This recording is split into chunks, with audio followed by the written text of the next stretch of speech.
अरे किसी पे नहीं है, सुप्रीम कोर्ट पे भी नहीं है। अभी बतलाइए, जो एससी समाज का जितना भी था वो क्या हिस्सेदारी थी ना, उसको आरक्षण बता करके बांट दिया। अरे अलग से दो ना, किसी को भी देना है। कितना है? 100% है, 90% है बहुजन समाज, उसमें से दीजिए ना अलग अलग। क्यों एक ही हिस्से में से सबको यूं कर ले भैया, ये जरा सा हिस्सा तेरा, लो भैया ये जरा सा हिस्सा तेरा, ऐसा क्यों कर रहे हो? सब जो हमारे पास है उसके लिए उसमें से बांटिए ना, क्यों नहीं देने को तैयार? अरे इतने पद खाली हैं, उनको क्यों नहीं भरा जा रहा है?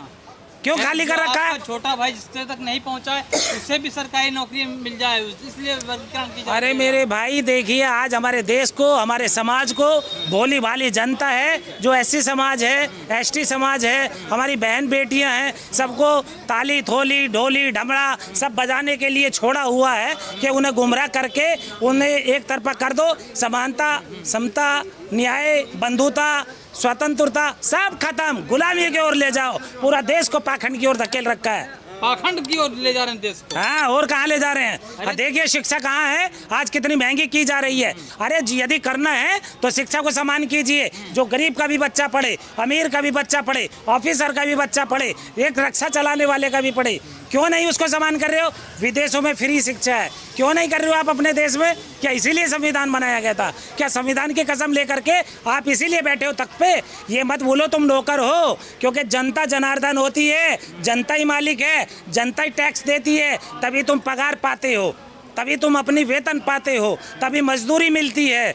और आप जनता के खिलाफ जो है निर्णय ले रहे हो, जनता की आपस में फूट डाल रहे हो, जनता को आपस में लड़ा रहे हो। कभी हिंदू मुस्लिम, इसके अलावा कुछ है? रोजगार नहीं है, बेरोजगारी नहीं है, शिक्षा नहीं है, चिकित्सा नहीं है, क्यों बात नहीं करते हो वहाँ पे?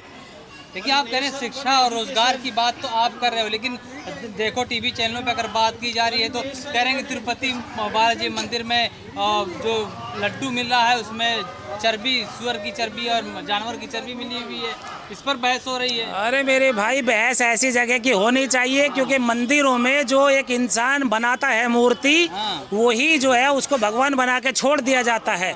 और जब उसको देखोगे, अभी मुंबई के वो देखो समुद्र में जो भगवान जी पूजते रहे सालों, वो वहाँ टूट करके उनके अस्थि कलश अलग अलग हिस्से पड़े हैं, जिससे तुम सालों मांगते हो उस पत्थर से या उस मूर्ति से।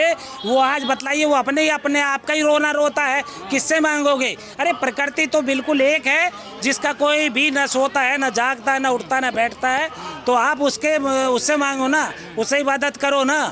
क्यों आप जो है पाखंडवाद की बात करते हो? क्यों ताली थाली बजाने से कोई कोरोना भाग गया था क्या? अरे जो गोबर का खाने की बात करता है, गौमूत्र पीने की बात करता है, तो जब उससे पूछिए कि जब वो बच्चा पैदा होता है जानवर का, पशु का, क्या वो मूत्र पीता है अपनी माँ का? क्या गोबर खाता है? अरे वो सीधा जा करके थनों में लगता है, दूध पीता है।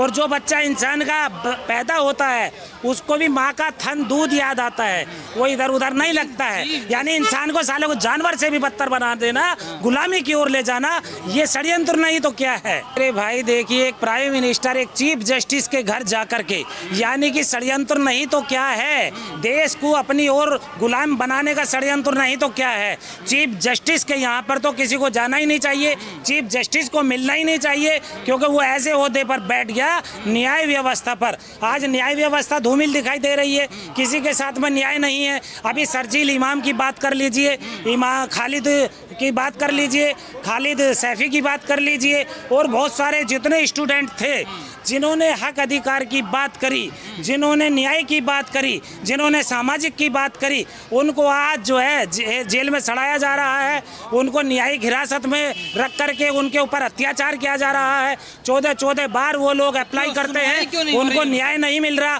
क्या मतलब ये? अरे ये पाखंड नहीं है, देश को गुमराह करने का षड्यंत्र है कि एक मुस्लिम है तो उसको जो है जेलों में ठूस दो, है, और बाकी को जो है, अरे अभी अरविंद केजरीवाल है, उसको क्यों जमानत दी है? क्यों मिला है? क्या वो मुस्लिम होता तो मिल जाती क्या? अरे वो जो आज क़यादत के लिए बच्चों का एक युवा था, आईना था, हमारे देश का भविष्य था, पता नहीं देश को किस आइकन था। अरे देश को किस ओर ले जाए, हमारे आने वाली नस्लें हमारा आइकन होती है। हम लोग तो पता नहीं कब मर जाएं, कब चले जाएं। तो हमारा जो बच्चे हैं, हमारी नस्लें हैं, वही तो हमारा भविष्य है। अपने भविष्य को नहीं सुधारोगे तो क्या होगा? ये एक षड्यंत्र है। अभी एक देखिएगा, एक अरे सुन लो यार, तुम अपने अपने चलाते हो। वो अभी डासना में देखिए, एक स्कूल की बात है डासना की या कहाँ की है? मुरादाबाद की। मुरादाबाद में एक बच्चा था है, उसको जो है पूरे दिन कैद कर लिया। एक मुस्लिम बच्चा था और उसको फिर बोल दिया ये आतंकवादी बनेगा। और जो ब्राह्मणों का बच्चा होता है वो हरकत कर दे, अरे यार वो बोले क्यों नहीं सुनते हो? तुम अपने अपने चलाते हो, अपने अपने बात चलाया करो। कभी भी मेरे से बात करो तो अभी सुनिए एक मिनट।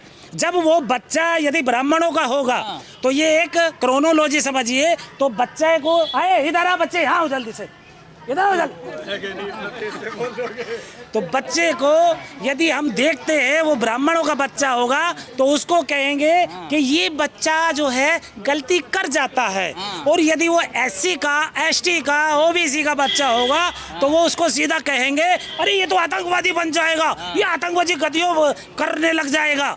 अरे ये क्रोनोलॉजी है यार। पूरे देश को 3% के लोगों ने, जो ब्राह्मणवाद है, मनुवाद है, उस षड्यंत्र के तहत लोगों को सड़ाया जा रहा है, मारा जा रहा है, गला कुचला जा रहा है, बहन बेटियों की इज्जत लूटी जा रही है। मणिपुर में इनसे बात नहीं होती है बहन बेटियों की, क्योंकि वो एक सोना का पहाड़ है वहाँ पर, उसको लूटने खसोटने का जो एक पूंजीपति लोग हैं उनको षड्यंत्र के तहत देने का षड्यंत्र है।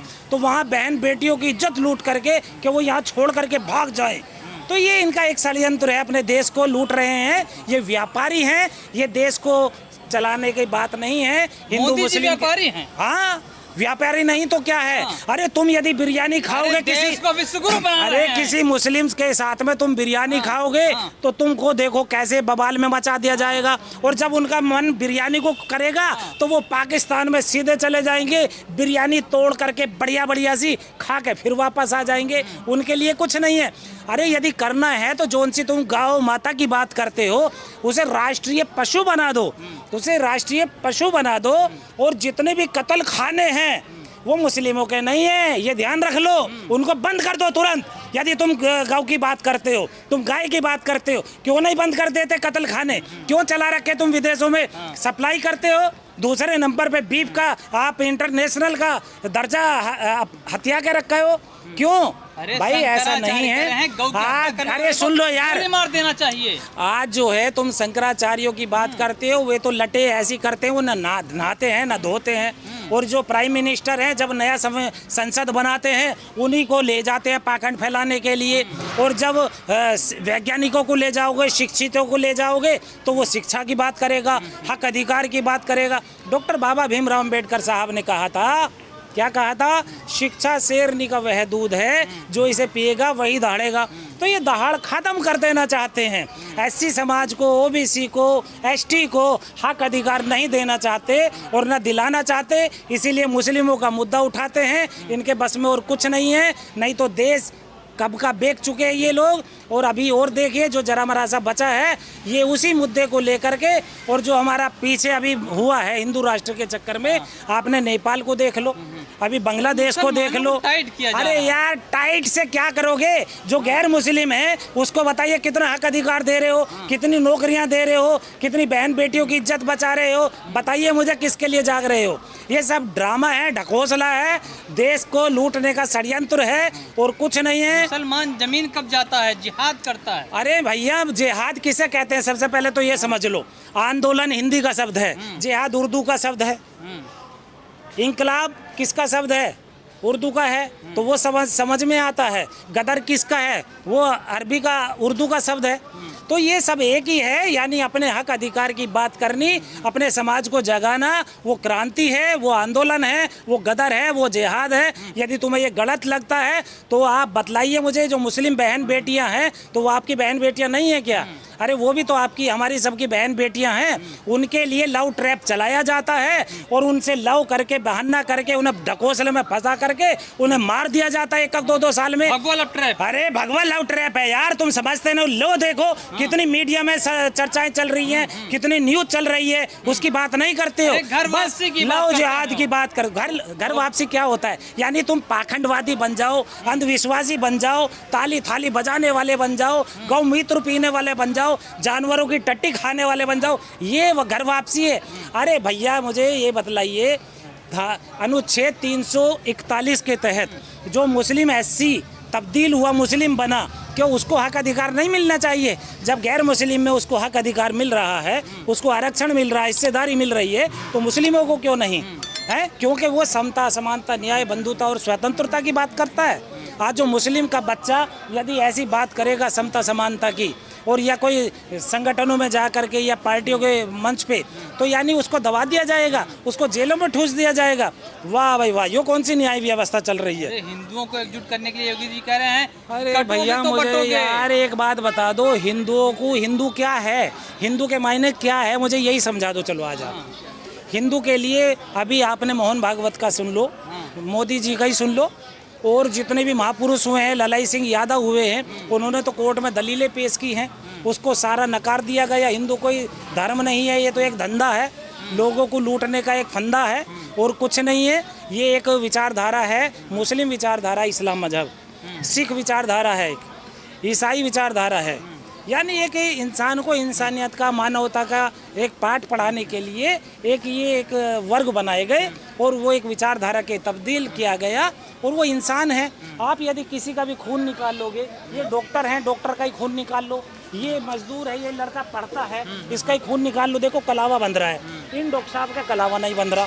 यदि इनको जरूरत पड़ेगी खून की, तो ये खून इसका इसमें चढ़ जाएगा आराम से।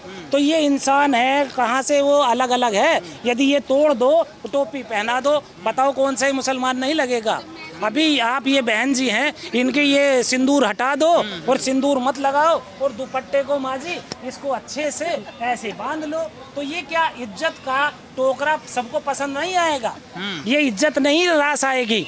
यानी कि वो एक बहन बेटियों को भी गलत तरीके पे लगाने का एक षड्यंत्र है हमारे देश में। जब से मोदी सरकार आई है, जब से वेश्यावृत्ति बढ़ गई है। मेरठ की बात करता हूँ मैं, एक बाजार था, उसको वहाँ से हटा दिया। पूरे मेरठ में चारों तरफा वेश्यावृत्ति हो रही है खुल करके, उस पर कोई अंकुश नहीं लगा रहा। ओयो नाम का एक ये रेस्टोरेंट खोल दिए, होटल खोल दिए, उनमें 1-2 घंटे के वो पैसे वसूलते हैं। उन पे क्यों नहीं जो कार्रवाई की जाती? उन पे क्यों नहीं षड्यंत्र के तहत क्यों नहीं बुलडोजर चल रहा वहाँ पे? आज यदि आसिफ सैफी को मार दिया दबंगों ने सिंभावली में, हापुड़ में, उसके ऊपर, उसके घर वालों के दबंगों के ऊपर बुलडोजर नहीं चल रहा है, उसके हथियारों को नहीं पकड़ा जा रहा है। यानी आज जो SC ST के लोग हैं, उनका यदि कोई शोषण करता है तो उसकी बात नहीं करते हैं। अभी कोई भी बात हो, SC ST मुसलमानों घर चले। अरे मुस्लिमों की देखिए कितनी कॉलोनियां बर्बाद करके जो है ये सोच रहे हैं कि गैर मुस्लिम को खुश कर देंगे। ये नहीं पता है कि गैर मुस्लिम भी इंसान होता है, वो भी एक माँ के पेट में ही रहता है, उसको लेकिन जातियों में तब्दील कर दिया गया। अरे उस माँ से पूछिए, जब उसका लाल मरता है, क्योंकि 9 महीने तक वो पेट में रखती है, फिर उसे बड़ा करती है, फिर उसे सजाती है, फिर उससे कुछ उम्मीद लगाती है। कैसे लड़ेंगे इन ताकतों से? अरे इन ताकतों से ऐसी लड़ेंगे, विचारधारा देंगे। बाबा भीमराव अम्बेडकर साहब ने जो मेहनत की है, हम लोग करेंगे। महात्मा बुद्ध ने की है, मोहम्मद साहब ने की है, तो हम लोग भी ऐसी विचारधारा करेंगे। हम अपना पैगाम देंगे, लोगों को जागृत करेंगे। जाग गया तो वो हमारा, नहीं जागा तो वो पाखंडवाद तुम्हारा। दोस्तों वीडियो पसंद आए तो लाइक, शेयर और News 22 लाइव को सब्सक्राइब करना ना भूलें। शुक्रिया। देखते रहें News 22 लाइव, सदैव आपके साथ।